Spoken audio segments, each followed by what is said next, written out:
Joining us now on The Source, we have Dale Hall from the Rotary Club of Niagara Falls Sunrise. We're talking ribs, and specifically Rib Fest. Now, you would imagine that Rib Fest is not going to happen, but it is. Dale, can you describe the changes in this year's Rib Fest on August 1st? For sure I can. So it's an abbreviated event. We're actually calling it Niagara Falls Rotary Ribs To Go. That's what we're calling it for this year. And what it is it'll be a one-day event on August 1st, which is the Civic Long Weekend there. We'll be operating from 11 a.m. to 8 p.m. and we'll be offering drive-through ribs. Both Billy Bones and Camp 51 from Paris, Ontario will be in, serving some ribs up. It'll be a great day, and we'll be out there from 11 a.m. to 8 p.m. How did this decision come about? Obviously, you couldn't have the full Rib Fest, but how did you come about deciding that you were going to do it drive-through style?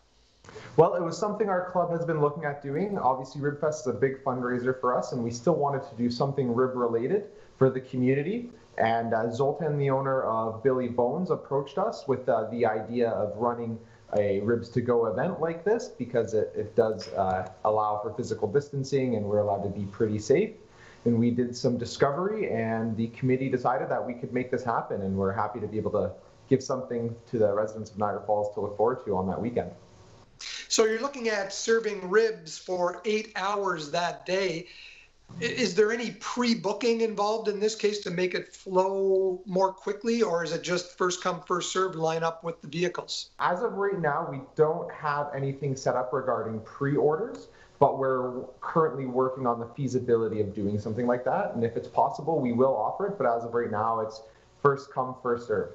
Can you logistically tell me how it's going to work? People will be pulling up to the Mount Carmel Plaza where the Canadian Tire is. They're driving into the parking lot, and there'll be signs up telling them which way to go, I would imagine. What are the logistics? We'll be at the Mount Carmel Plaza, the old Canadian Tire, over on Thorold Stone and Montrose Road. And what we'll have is we will have plenty of signage up, directing everybody into the plaza. As well, we'll have quite a few volunteers there, and we'll have lanes organized with cones. So we'll have the cones out, people can decide where they want to go. We'll have menus up early, just like going through a drive-through, and there'll be plenty of helpers out there offering some assistance with where to go. And as well, there'll be a lot of Rotarians, and we are asking the community for donations at the time as well. The two ribbers that are actually serving, are they going to have their full rigs up there in the parking lot? As far as I'm aware, they are the full rig setup. So yeah, so it's that one 54-foot trailer. So they should have those all set up and good to go there, yeah. And drivers are not being served directly at those trailers. They're being served by Rotarians? Yes, that's exactly it. So the order will be taken, it'll be paid for, and Rotarians will be bringing the meals to their car. So they'll never have to get out of the car. Dale, can you go over how much money has been raised through Niagara Falls Rib Fest over the last few years? Of course. So over the past 15 years, we've raised over $500,000 for the community. And what the club does is all profits from the events go right into our service accounts. And our service accounts go into funding different initiatives within the community. So over the past few years, we've provided a lot of funding to Project Share, the Soup Kitchen, Community Care. We've provided funding to the YWCA, to the Niagara Falls Millennium Trails as well, and various other organizations.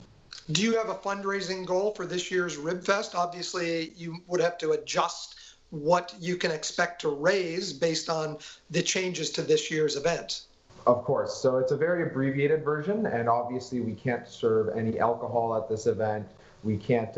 We don't have 3 days worth of donations coming in, so we're not expecting to achieve what we've done in the past. But we're still hoping for a very good fundraiser and a good turnout for fundraisers for the community. Dale, thanks for joining us today, and thanks for organizing this Rib Fest. I'm hoping to be able to get out there on Saturday, August 1st. Thanks again for joining us. Thank you, Mike.